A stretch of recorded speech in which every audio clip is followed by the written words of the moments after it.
This video is dedicated to our beloved Pax Panic. Hi, I'm E.D. Lewis, and welcome back to my channel, E.D. Lewis Reviews, and we're back with another nocturnal review.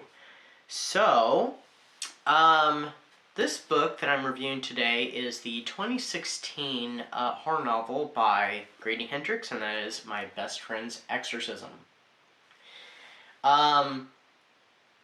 I just gotta say, first off, this book I've had for a long time on my shelves until, recently.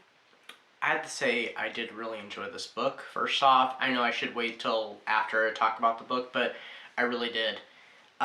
This was just an awesome book, and this is actually the second book by Grady Hendrix that I've read, but the first fictional book, because the first book of his I read was his nonfiction book, about horror fiction, and that is Paperbacks from Hell, which is an awesome volume. You should definitely check it out if you have not, especially if you like to read about fiction. So this is about the friendship of two girls, Abby and Gretchen.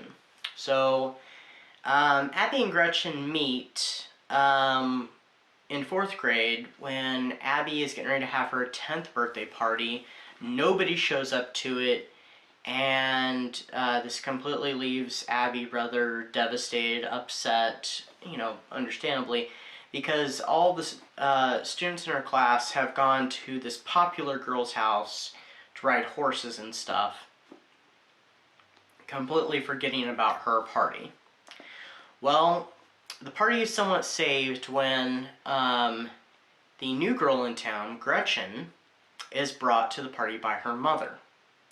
Gretchen didn't want to go, but soon the girls absolutely hit it off, and their friendship completely blossoms into basically like this almost fairy tale friendship. It's actually quite beautiful, and it's like the ideal friendship that, I wish that we could all have. I mean, I've never had that, but I wish that each and every one of us could experience it, because, I'm pretty sure there are friendships that go like this, and that's just awesome. But, unfortunately, not everybody gets to experience that. So, they grow very close with each other. Abby goes on vacations with Gretchen's family. They tell each other everything. They talk every day, every night. And, they know everything about each other. In high school, they've gained a couple new friends, and they are hanging out in the last days of summer, and they decide to ultimately do LSD. Well, in the middle of all this, Gretchen gets lost in the woods. They can't find her, and eventually when she shows back up, Gretchen's a little changed.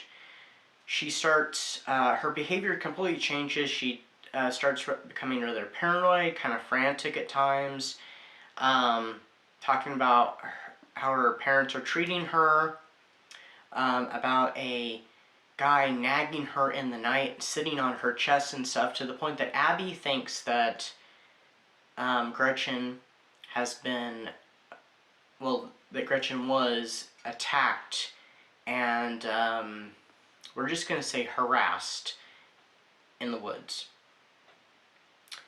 But she has no proof. Gretchen also goes through physical transformation. She loses her her beauty and stuff. Her behavior gets much worse, and it gets to the point that nobody wants to be around her. She starts even gaining an interest in morbid and macabre things completely different to her nature. And then bizarre things start happening, like birds flying into the house, literally into the house and through the windows and stuff. And then suddenly Gretchen changes altogether.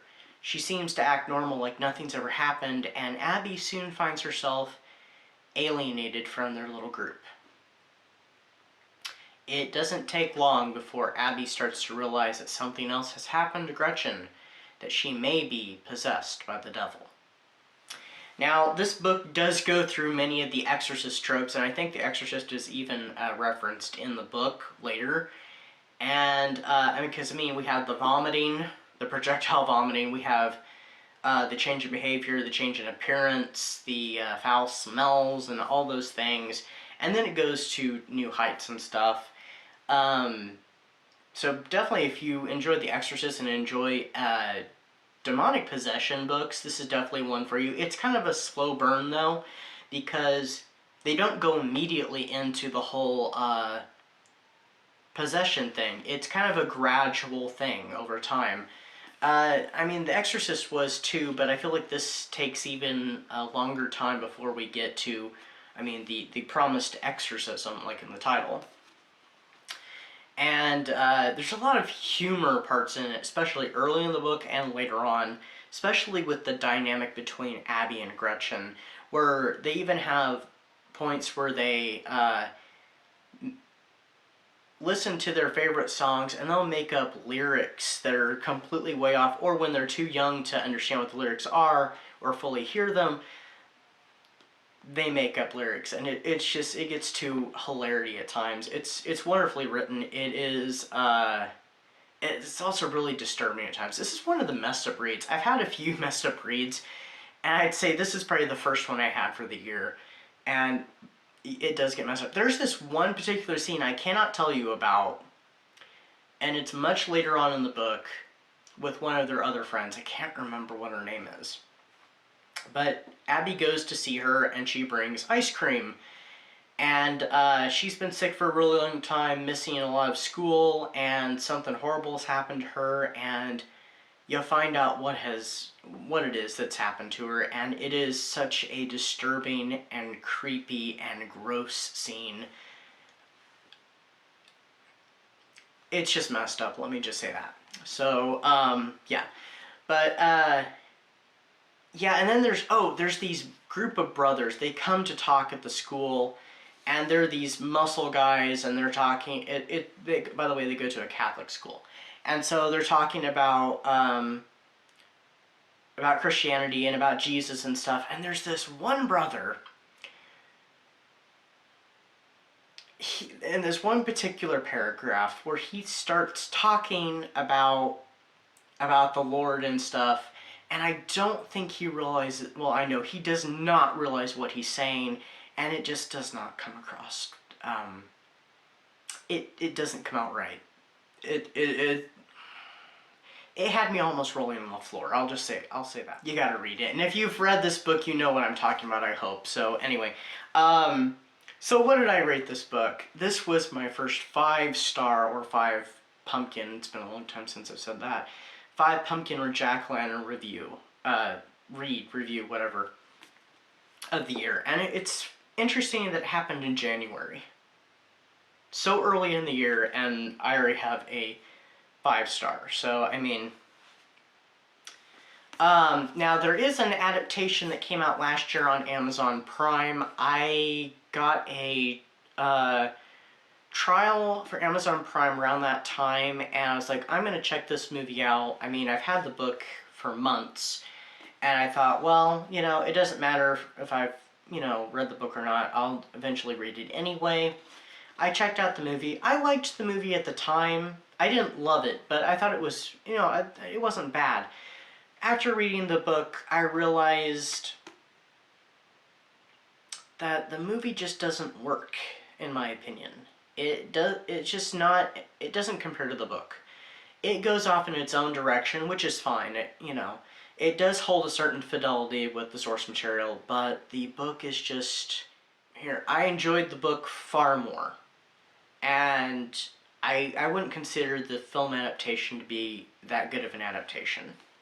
There was one particular scene in the movie that I did not like at all, and it was toward the end. It was at the climax, and I was thinking while reading this, I hope that doesn't happen in the book. Luckily it doesn't, it's only to the movie. If you've seen the movie and read the book, you can ask me if you're curious what I'm talking about, because I will only tell you, but I'm so glad it wasn't in the book, because in the movie I thought it was ridiculous and a little silly. Sure, it's more cinematic, but I liked how the book ended versus how the movie went. So, but anyway, definitely enjoyed it, and I love the cover art. Now, I'd been drawn to this book. I don't think I'd really heard much about it. I'd seen it in the bookstore first, and I loved it. I loved that cover. I mean, all the way around. It looks like an old VHS cover from the 80s. It kind of makes me think of my old VHS copy of Twilight Zone the movie, because I used to have this old VHS copy of the film. It was from like the late 80s, and it had the big hard box art, and you opened it and had the tape, resting, like that much plastic around the VHS. So, I mean, it reminds you of that. And the cover was, I think, about the size of this book, to be honest. They just don't make art like this anymore, even for Blu-rays and DVDs. But I was always kind of drawn to this, but then I read some of the blurb stuff on the front, and I thought, well, maybe I don't want to check this out. And also I was kind of turned away because of the price, because the book was not exactly cheap. Books are just not that cheap anymore.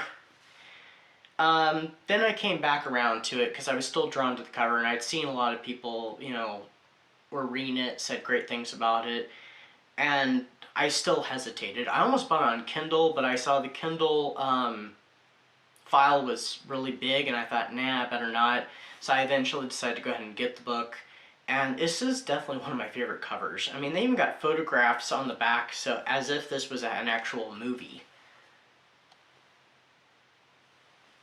depicting scenes directly from the book. I mean, they're not quite like how they are in the book, but, they're reminiscent of the book. Definitely check out my best friend's Exorcism. It's an excellent book. It's funny, it's heartwarming, it's touching, and it actually almost kind of made me cry toward the ending.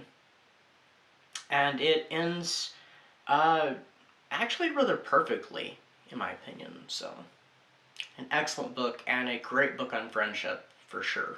So I think Grady Hendrix really captures the essence of friendship in this book. So anyway, that is my review, and I hope everybody's having a good March so far, and everything's going good. I'll see you all soon with another video, so stay safe, stay spooky, and I'll see you soon.